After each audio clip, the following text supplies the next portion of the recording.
He's the Grinch. SNP budget slammed for £164 million tax r.aid on workers. The Finance Secretary pressed ahead with hikes that will leave those earning as little £26,000 worse off than south of border, despite warnings it will wreak havoc with the economy. Business leaders said the raid would steer Scotland into uncharted waters amid gloomy official figures showing weak growth of less than 1% for 4 years. Scots also face the prospect of seeing their council tax bill rocket, after cuts forced on local authorities made it almost inevitable that bills are increased by 3% in April. Mr. Mackay clobbered high and middle earners through proposals to create a 5-band system, claiming his draft budget was about fairness and growth. But with inflation rising and real wages falling, Scottish Tories insisted the nat tax would be an unnecessary burden on families. The party's Finance Fraser spokesman said, "Instead of offering taxpayers an early Christmas, this was a budget worthy of the Grinch. It is a smash-and-grab raid on workers across Scotland." Mr. Mackay's shake-up means 45% of the country's 2.5 million taxpayers will pay more from next April than if they lived south of the border. He unveiled a new 21% band between the basic and higher rates. His fiscal plans for 2018-19 also included increases of a penny in the 40p higher and 45p top rate of tax. He also proposed a new lower starter rate of 19% for the first £2,000 of taxable earnings above £11,850 from next April. This will see 55% of Scots get a small pay cut, offset by much larger increases further up the scale. The basic 20p rate will apply to earnings between £13,851 and £24,000. Mr. Mackay claimed the additional £164 million raised by the increases was needed to plug a spending gap on public services. He also said no one on less than £33,000 to 70% of taxpayers would pay more than now, and more than 2/3 would pay less. But the proposals will only see those gain by £20 a year, the equivalent of 38p a week.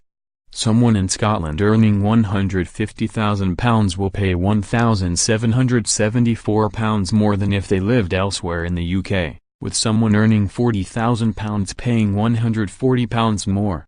But the hikes could get even steeper, as the most likely partner in any budget deal with Nicola Sturgeon's minority administration is the hard-left Greens.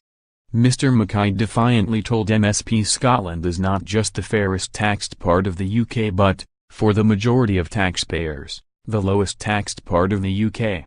He claimed the country was facing the most challenging economic and fiscal environment for any budget in the devolution era.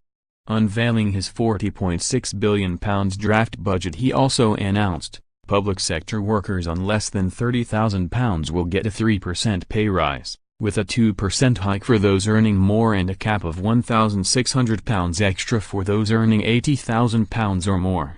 A tax break for first-time buyers buying homes worth up to £175,000, £600 million to provide super-fast broadband to all premises in Scotland by 2021.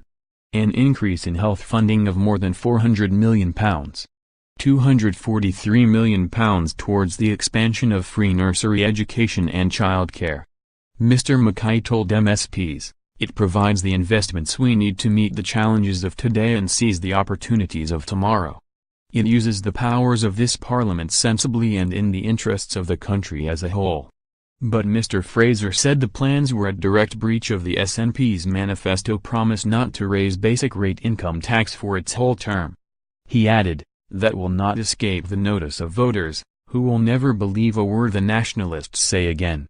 Labour leader Richard Leonard said the plans only tinkered round the edges instead of implementing radical change. Green co-convener Patrick Harvey said he was delighted that the argument for a more progressive tax structure appears to have won the day, but insisted Mr. Mackay should have gone further. Andy Willicks, Scottish policy convener for the Federation of Small Businesses, said, "We wanted to see a Scottish government budget which offered firms a little ballast in choppy market and political conditions. Instead, the Scottish government has chosen to steer us into uncharted economic waters." David Lonsdale, director of the Scottish Retail Consortium, said, The implications for consumer spending, a mainstay of our economy, from the £164 million uplift in the income tax take remains to be seen, but less money overall in consumers' pockets is likely to cause shoppers to carefully consider what purchases they can afford. Alan McFarlane, chairman of think tank Reform Scotland said, "We think the Scottish government has taken an unnecessary risk today which could end up producing less revenue,